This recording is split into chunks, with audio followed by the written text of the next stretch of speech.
Hello दोस्तों, मैं प्रवीण वर्मा आपका एग्जाम ट्यूटर में स्वागत करता हूँ। दोस्तों, हम डिस्कस कर रहे थे जियोमेट्री के बारे में। हमने जियोमेट्री में दोस्तों काफ़ी कुछ देख लिया है, बस थोड़ा बहुत बचा है पोर्शन। आज हम उसको करेंगे दोस्तों। तो हमने देखा कल इनसर्कल, सर्कम सर्कल, ठीक है। आज हम बात करते हैं रेक्टेंगल की, आयत की। इसकी बात कर रहे हैं दोस्तों हम रेक्टेंगल की।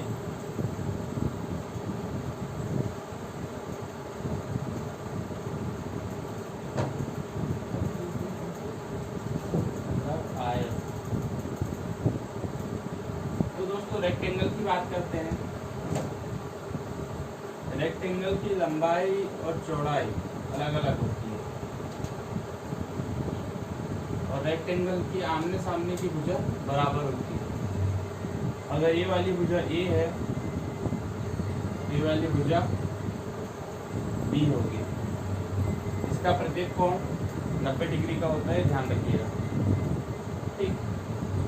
ये 90 है तो ये भी 90 होगा, ये भी 90 होगा, ये भी 90 होगा। अगर मैं इसके यहाँ एरिया बात करूँ तो क्या होता है, लंबाई गुणित चौड़ाई, लेंथ इंटू ब्रेड्थ। ये लेंथ हो गई, ये ब्रेड्थ हो गई, मतलब ए इंटू भी हो जाएगा, ठीक।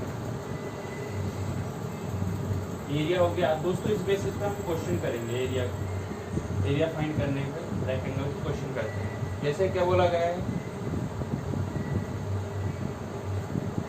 जैसे बोला गया है कि एक आयत है, एक आयत एबीसीडी की भुजा।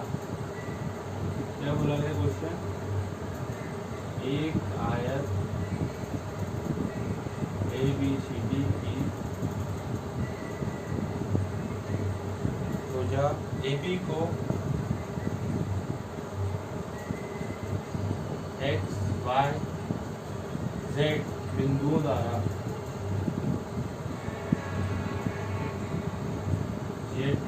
द्वारा चार भागों में बांटा गया है। कितने भागों में? 4 भागों में बांटा गया है। 4 भागों में बांटा गया है तो क्या निकालना है, त्रिभुज XYC का एरिया डिवाइडेड बाय त्रिभुज ABCD का एरिया। ठीक है दोस्तों, देखो क्या बोला है, आयत बना है ABCD, और क्या बोला है दोस्तों, ABCD भुजा AB। ये भुजा AB है, इसको X, Y और Z मतलब 3 बिंदु है जो AB को 4 भागों में पार्टिसिपेट करते हैं। 1 2 3 बिंदु दे दिए, X, Y, Z, ठीक है। अगर मैं इसको बोल दूं टोटल, अगर मैं बात करूं यहाँ पे, इसकी लंबाई कितनी समान भागों में बांट रहा है, मतलब ये इसका लंबाई ये, इसका लंबाई ये और इसका लंबाई भी ये, मतलब कुल लंबाई कितनी होगी इसकी 4A। और अगर इसकी चौड़ाई की बात करूँ तो कितनी हो गया 2, ठीक है। अब क्या बोला है, तो XYC मतलब एंगल बनाना है, XYC जो फाइंड करना है उसका एरिया, X, Y और C, मतलब मैं इसको यहाँ से यहाँ ऐसे बनाऊँ तो यहाँ एक ट्रायंगल बनेगा X, Y और C पे, ठीक है। X, Y इसका बेस हो गया और हाइट ये हो गई। तो क्या होता है, त्रिभुज ABC का एरिया, त्रिभुज है तो एरिया कितना होता है उसका 1/2 है ना, base into height, base into height. और अगर मैं चतुर्भुज ABCD के एरिया की बात करूँ तो कितना होता, लेंथ इंटू ब्रेड्थ। तो हमारा एरिया त्रिभुज XYC क्या होता है, XYC में बेस क्या हो गया दोस्तों, ये है बेस इसका 1/2, बेस कितना है ये,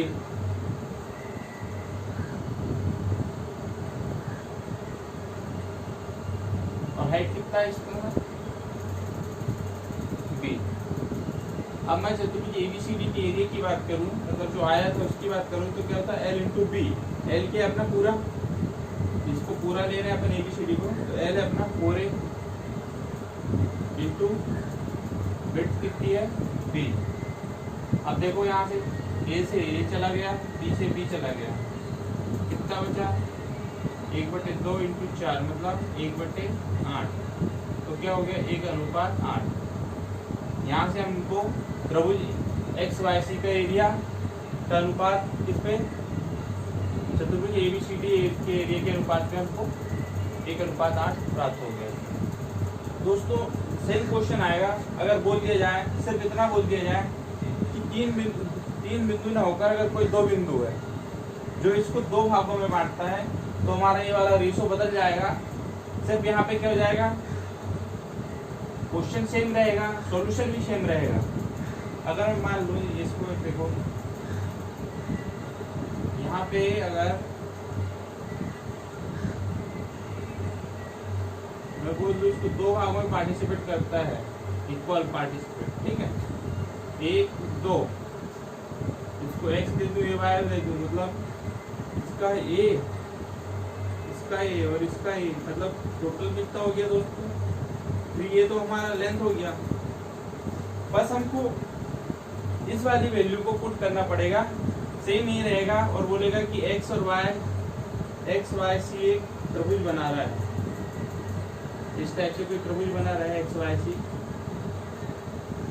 तो हमको वहां पे एरिया निकालना है XYC का, तो XYC का एरिया तो सेम रहेगा 1/2 b into h, b a हो गया h b हो गया, ठीक है। और ABCD में बात करें तो यहाँ पे जो लेंथ होगा वो चेंज हो जाएगा, यहाँ पे लेंथ 4a की जगह कितना हो जाएगा 3a हो जाएगा, रेशो भी बदल जाएगा अपना 1 बाय, तो यहाँ कितना हो गया 6, ठीक है। क्वेश्चन ऐसा रहेगा 4 की जगह 3 भागों में हो जाएगा, 3 बराबर, ठीक है, ये बराबर, ठीक है। इस टाइप से होगा तो ऐसे आ जाएगा, कोई ज्यादा अंतर नहीं है, सिंपल है, ठीक। हाँ अगला क्वेश्चन देखते हैं, क्या है अगला क्वेश्चन।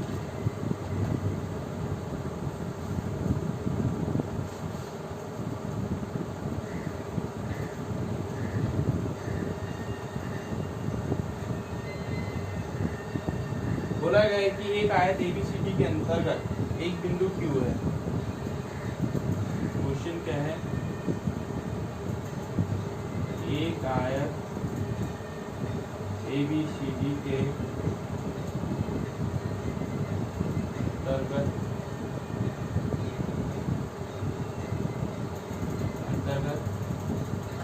एक बिंदु Q है।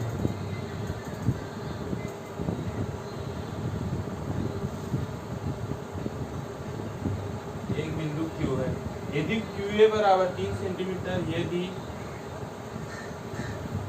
QA 3 सेंटीमीटर, QB 4 सेंटीमीटर, और क्या है QC बराबर कितना है 5 सेंटीमीटर है, तो QB का वैल्यू कितना होगा। देखो एक आयत है, ऐसे एक आयत दे दिया, उसके सेंटर में एक बिंदु है, ये यहाँ पे हमने मान लो एक सेंटर निकाल दिया, ये सेंटर बना दिया, ठीक, इसको हमने नाम दे दिया Q। अब क्या बोल रहा हूँ मैं, A B C D। अब बोला गया दोस्तों कि ABCD के अंतर्गत एक बिंदु Q आ गया, फिर QA की वैल्यू दी है, Q से A निकाल दो 3 सेंटीमीटर, Q से B की वैल्यू दी है दोस्तों कितना 4 सेंटीमीटर, Q से C का वैल्यू दिया है दोस्तों 5 सेंटीमीटर, बस Q से D का वैल्यू हमको फाइंड करना है। तो इसका बेसिक है, यहाँ हम सीधा लगा देते हैं, क्या एक इक्वेशन है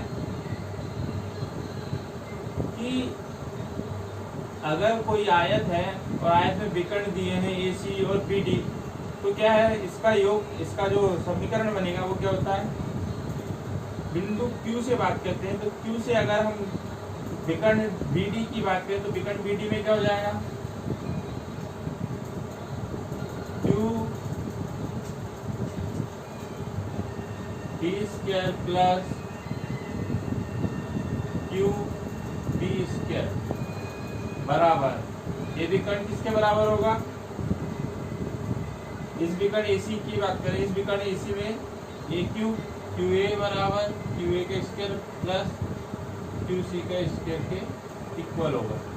ठीक है, ये इक्वेशन आपको ध्यान रखनी है। अगर आयत है तो आयत में क्या होगा, इस टाइप से आपको इक्वेशन बनेगी।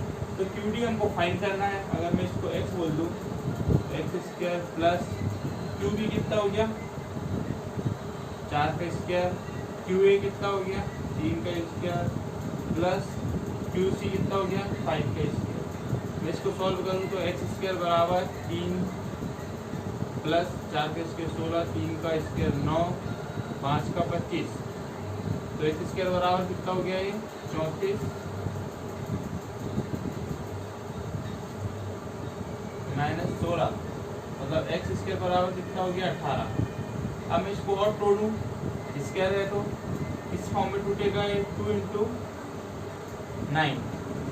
ठीक है, फिर यहाँ मैं बोलूँ x का अगर मैं वर्गमूल करूँ तो 9 × 2, जो 9 है वो किसका वर्ग होता है 3 का, 3√2 सेंटीमीटर। ये अपने को क्यूडी का वैल्यू मिल गया। बस इतना ही था दोस्तों, इसमें कोई ज़्यादा कुछ है नहीं है। बस आपको ये वाला फंडा याद रखना है और कॉन्सेप्ट। ठीक है, अब आगे देखते हैं क्वेश्चन है।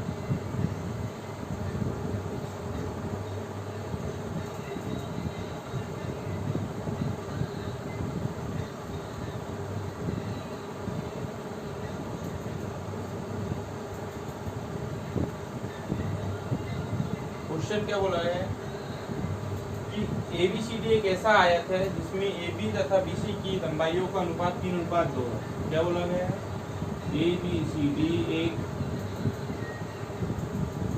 ऐसा आयत है जिसमें AB तथा BC की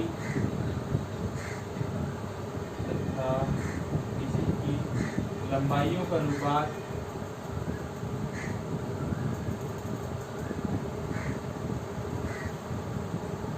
3:2 है। कितना है?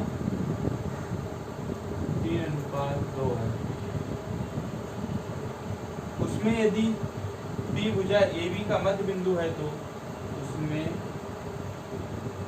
यदि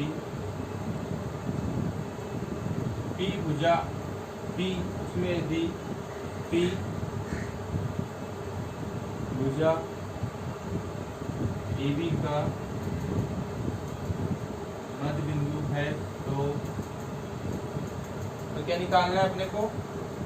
एंगल CPB, एंगल CPB का वैल्यू क्या होगा? ठीक है,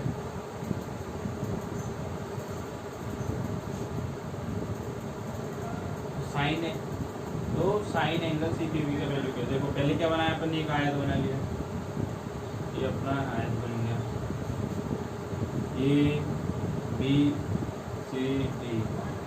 अब बोला गया है आयत में AB और BC की लंबाइयों का अनुपात 3:2 है। मतलब AB कितना हो गया 3x, BC कितना हो गया 2x। फिर बोला है यदि P जो है भुजा AB का मध्य बिंदु है, ये भुजा AB इसका मध्य बिंदु हमने बोल दिया P है।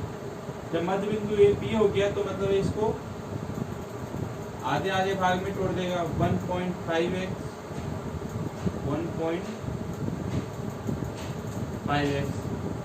फिर बोला है कि एंगल साइन एंगल PCB का वैल्यू क्या होगा? PCB मतलब मुझे इसको जोड़ना पड़ेगा, ये जोड़ दिया मैंने तो यहाँ बन गया मेरा समकोण। ये एक त्रिभुज अलग निकाल दिया अपन ने, ऐसा बन गया। ये क्या बोल दिया अपन ने इसको, यहाँ पे P हो गया, यहाँ पे C हो गया, यहाँ पे B हो गया। PB का वैल्यू मेरे पास 1.5x दिया है, इसका वैल्यू 2x हमको पता है। ठीक है, अब मैं यहाँ पे हमको CP निकालना है तो यहाँ पे वही पाइथागोरस थ्योरम लगाओ। CP का स्क्वायर बराबर BC का स्क्वायर प्लस BP का स्क्वायर।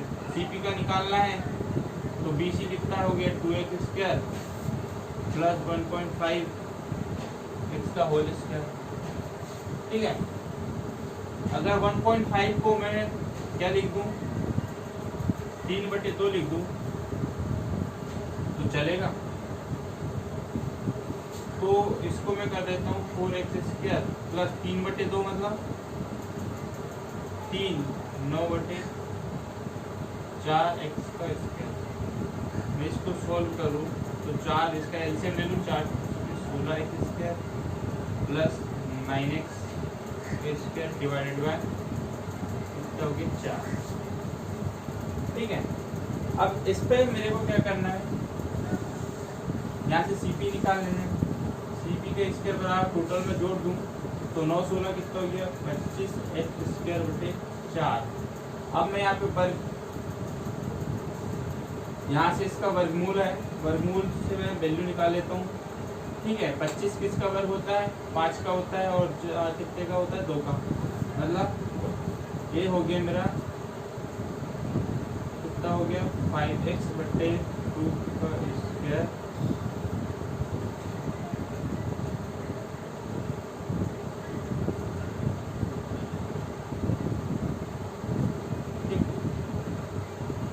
इस वैल्यू से ये वैल्यू चली गई तो CP का वैल्यू निकल गया 5x/2।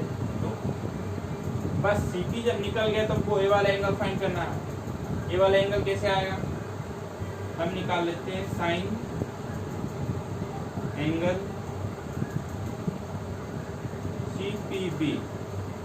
क्या होता है साइन, क्या होता है लंब बटे कर्ण। लंब क्या है अपना, सॉरी लंब है अपना कितना BC, कर्ण है PC, मतलब 2x डिवाइडेड बाय 5x/2। तो यहाँ कितना हो गया 4/5। तो एंगल CPB का वैल्यू कितना हो गया 4/5। बस अपने को यहाँ से एंगल फाइंड हो गया।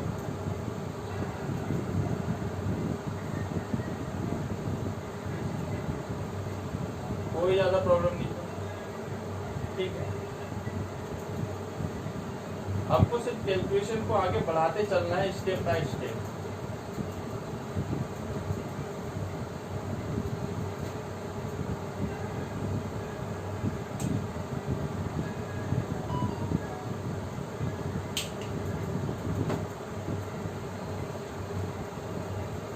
जैसे अगर आयत में एक क्वेश्चन और है, कैसा है कि आयत ABCD में P और Q क्रमशः CD और BC के मध्य बिंदु हैं। ABCD आयत ABCD में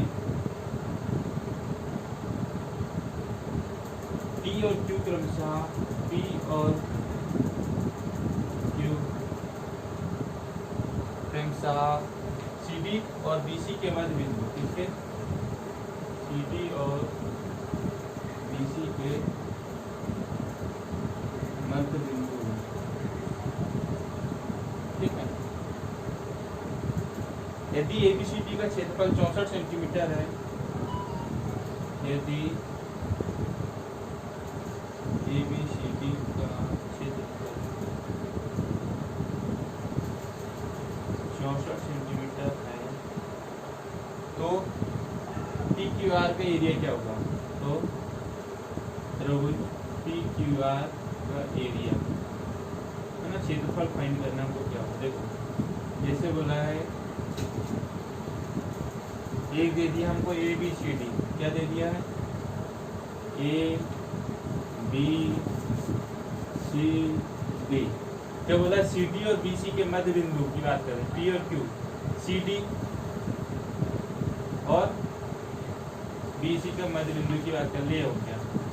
ठीक है, इसका नाम दे दिया मैंने P और इसका नाम दे दिया Q। और हमको ये ABCD का एरिया भी दिया, क्षेत्रफल दिया है 64 सेंटीमीटर स्क्वायर।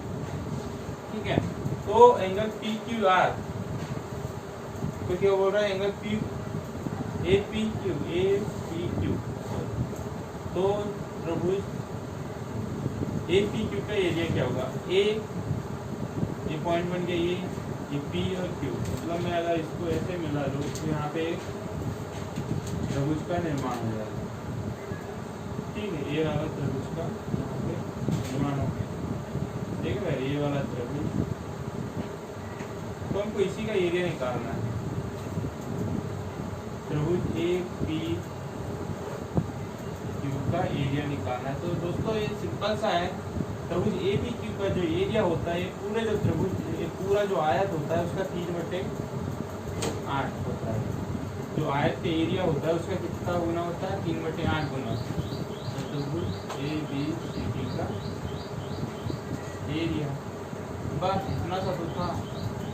राइट कॉन्सेप्ट लगाओ, वहाँ हटाओ। ए बी सी डी का एरिया 64 8 8, मतलब त्रिभुज ए बी क्यू का एरिया कितना हो गया? 3 8 है, 24 सेंटीमीटर स्क्वायर।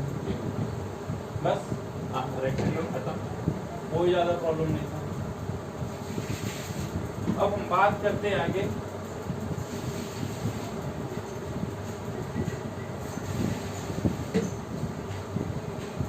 चतुर्भुज, क्या चतुर्भुज? क्वाड्रिलैटरल।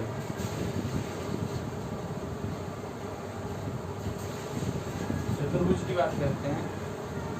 मानो कि कोई चतुर्भुज है, कैसे ये मैं चतुर्भुज बना हूँ, इस टाइप की कोई चतुर्भुज बना है, ठीक, ए बी सी डी। और इस चतुर्भुज में बोल दूं कि दो विकर्ण है। एक विकर्ण क्या हो गया? सॉरी, एक विकर्ण हो गया बीडी विकर्ण, और एक विकर्ण हो गया एसी विकर्ण। ठीक है, ये विकर्ण है, विकर्ण नहीं है, यहाँ विकर्ण तो आएगा नहीं। मैं बोल दूं ये ऐसा है, और मैं बोल दूं कि एसी विकर्ण है। ठीक है, मैं बोलूं कि ए से डी जो त्रिभुज बनेगा यहाँ पे, ए सी डी त्रिभुज पे एक परपेंडिकुलर है, कोई हाइट दी गई है h1। इसी प्रकार त्रिभुज ए बी सी में एक BC से एक हाइट दी गई है h2। तो इस केस में क्या होगा दोस्तों? तो इस केस में हमको इसका एरिया फाइंड करना हो। एरिया फाइंड करना हो तो यहाँ पे दो ट्रायंगल हो गए। एक तो ये वाला त्रिभुज ए सी डी और ए बी सी। तो पहले मैं ये वाला त्रिभुज लूंगा। ठीक है, त्रिभुज का एरिया होता है 1/2। इसका दोनों का बेस तो कॉमन है ए सी, और हाइट कितनी होगी इसके h1। दूसरा मैं ये वाला ट्रायंगल लूंगा A B C, 1/2 base A C into h2। अब मैं 1/2 AC यहाँ से कॉमन निकाल लूँ तो h1 प्लस h2, तो हमको इसका एरिया निकल जाएगा। क्वाड्रिलेटरल इस चतुर्भुज का एरिया इस टाइप से फाइंड हो जाएगा। ये कॉन्सेप्ट, इस कॉन्सेप्ट पे आपको क्वेश्चन करना है। जैसे देखो, अगर क्वेश्चन की बात करूँ, क्वेश्चन अगर गिवन हो अपने पास, इस टाइप से कोई दिया हो, बोल दे, क्या बोल दे यहाँ पे EC का वैल्यू 20 सेंटीमीटर गिवन है। अगर मैं इसको नाम दे दूं कि AD जो हाइट दी गई है इसकी, AD दिया है अपने पास, AE दिया हमारे पास कितना,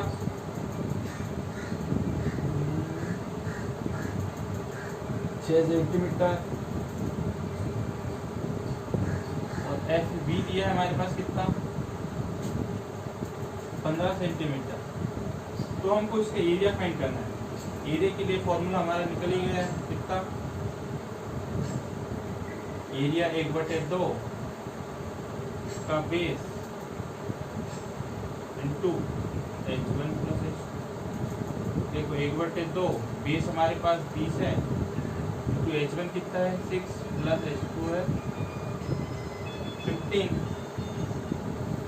तो बस इसको सॉल्व कर लो। 1/2 इंटू 20 इंटू 21, मतलब दोस्तों कितना निकल गया, 210 सेंटीमीटर इसका एरिया निकल गया। ठीक है, एक कॉन्सेप्ट ये हो गया। अगला कॉन्सेप्ट की बात करते हैं चतुर्भुज में, ठीक है। अगला कॉन्सेप्ट क्या है,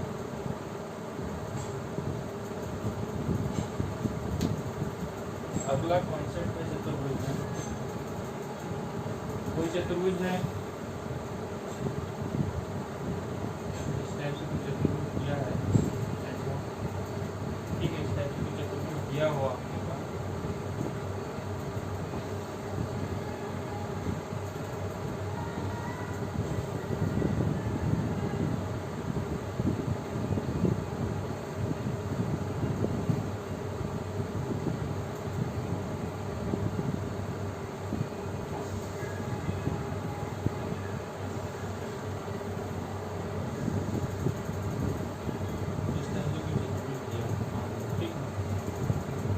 और मैं इनको ऐसे इसके विकर्ण को मैं मिला दूँ, विकर्ण को मिला दूँ मतलब ए बी सी डी, और एक जो कटान बिंदु प्राप्त होगा वहाँ पे हर एंगल अगर 90 डिग्री का है, ठीक है, यहाँ पे अगर इस कटान पे, इस प्रतिच्छेद बिंदु पे, इंटरसेक्टिंग पॉइंट पे हर एंगल 90 डिग्री का बन रहा है, तो इस केस में क्या होता है दोस्तों, इस केस में ऐसा होता है कि जो आमने सामने वाली जो भुजा है उनके वर्गों का योग इक्वल होता है। जैसे ए बी स्क्वायर, इसमें क्या होगा, इस केस में A B square plus C D square बराबर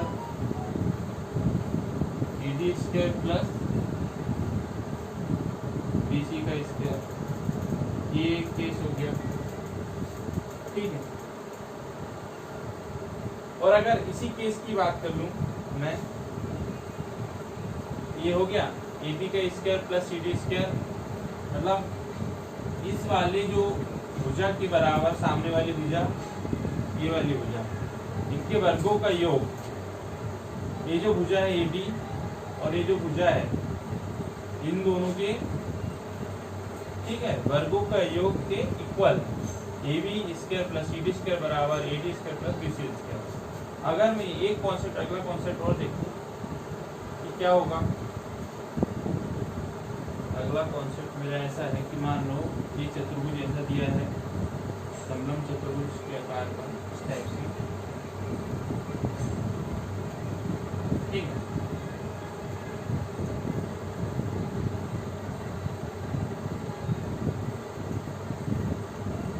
इस टाइप से दिया हो ए बी सी डी, मेरा कटान बिंदु O हो, तो इस केस में क्या होता है, इस केस में होता है ओ डी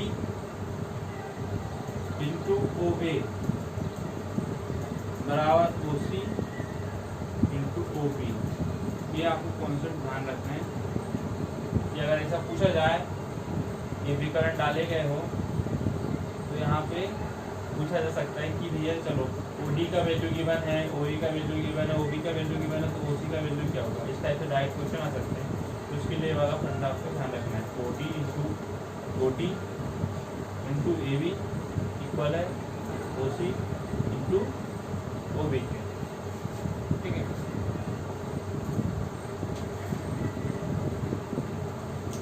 अब मैं एक क्वेश्चन बात करते हैं,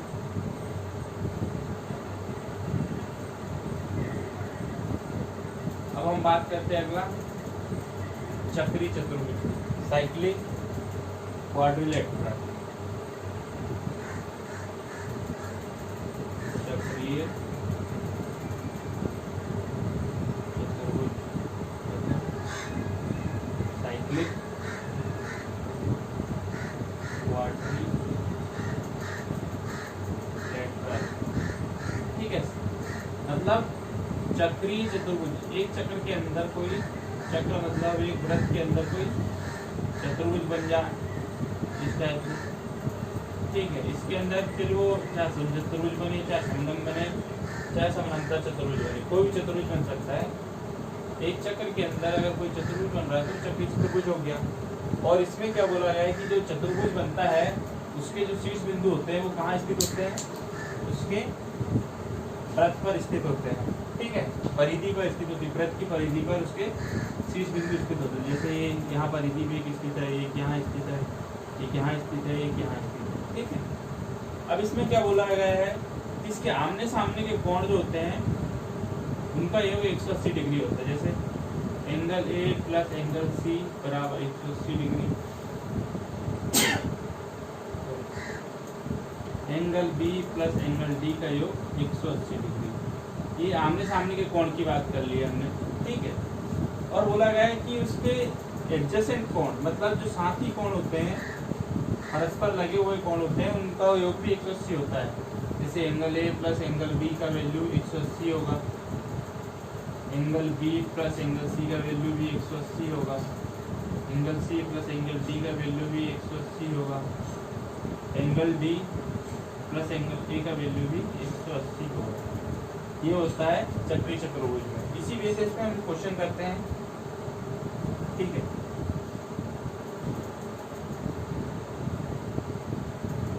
इस टाइप से हो सकता है। फिर हमने अभी ये क्वेश्चन किए थे, देखो क्या था वो एक क्वेश्चन, हमने कॉन्सेप्ट कर रहे थे, उसके बेसिस पे क्वेश्चन कर लेते हैं, फिर इस पे करेंगे। वो भी एक चक्रीय चतुर्भुज के अंदर दिया है, उसको भी देखो। जैसे हम क्या बोल रहे थे, एक चक्रीय चतुर्भुज दिया है, उसके अंदर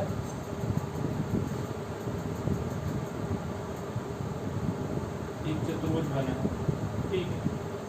उसके विकर्ण दिए गए हैं, और अगर विकर्ण पे उसका जो प्रतिच्छेद बिंदु वहाँ पे एंगल 90 डिग्री बन रहा है, ऐसे 90 डिग्री बन रहा है, तो क्या बात किए थे हमने, 90 डिग्री बन रहा है तो उसके आमने सामने के कोण जो होते हैं उनके वर्गों के इक्वल होते हैं। आमने सामने की भुजा जो होती है उसके वर्गों की इक्वल होती है, ठीक है। जैसे बात कर लेते हैं, यहाँ पे भुजाएं दी गई है, ये वैल्यू 15 दी गई है, इस वाली वैल्यू को हमको फाइंड करना है, ये वाली वैल्यू 5 दी है, और ये वैल्यू कितनी दी है, 13 दी है। ए डी का वैल्यू कितना है, 13, ए बी का वैल्यू कितना है, 15, बी सी का वैल्यू हमको फाइंड करना है, और डी सी का वैल्यू 5 दिया है। तो हमने अभी पढ़े थे कि अगर वो तो हमने सिंपल बनाया त्रिभुज, मगर इसमें अगर चक्रीय चतुर्भुज बन गया हो, मान लो इसमें वृत्त आ गया हो, तो भी इससे कोई फर्क नहीं पड़ता, क्योंकि कॉन्सेप्ट वही है, जो त्रिभुज बना, जो चतुर्भुज बना है उसके जो इंटरसेक्टिंग पॉइंट पे जो एंगल बन रहा है वो 90 डिग्री के है चारों तरफ।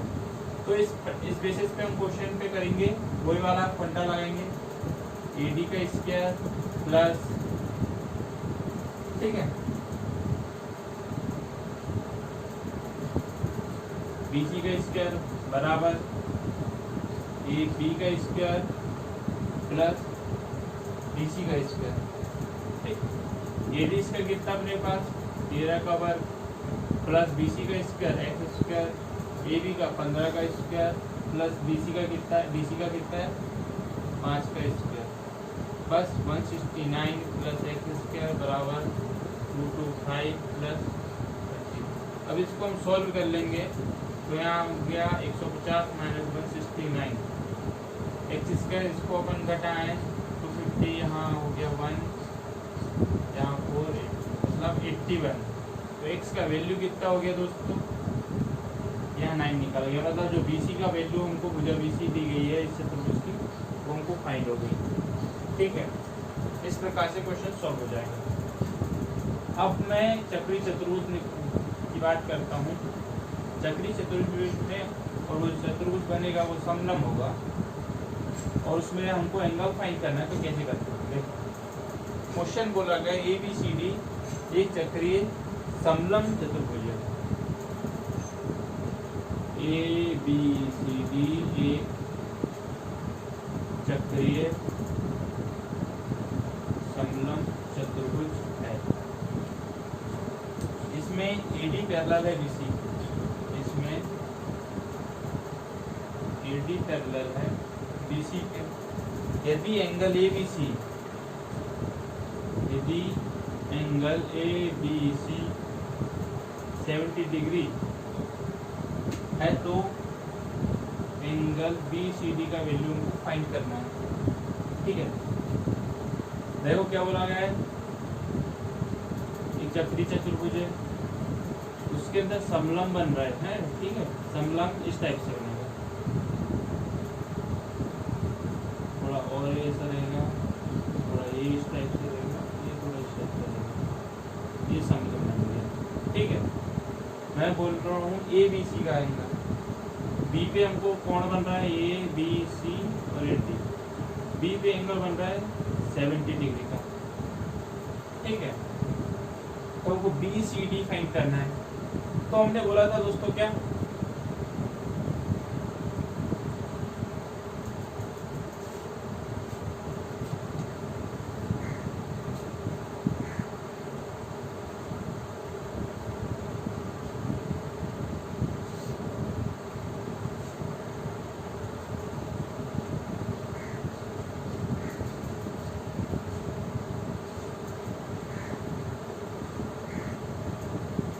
हमने क्या बोला था कि उसके जो सम्मुख कोण होते हैं उनका योग 180 होता है। तो एंगल बी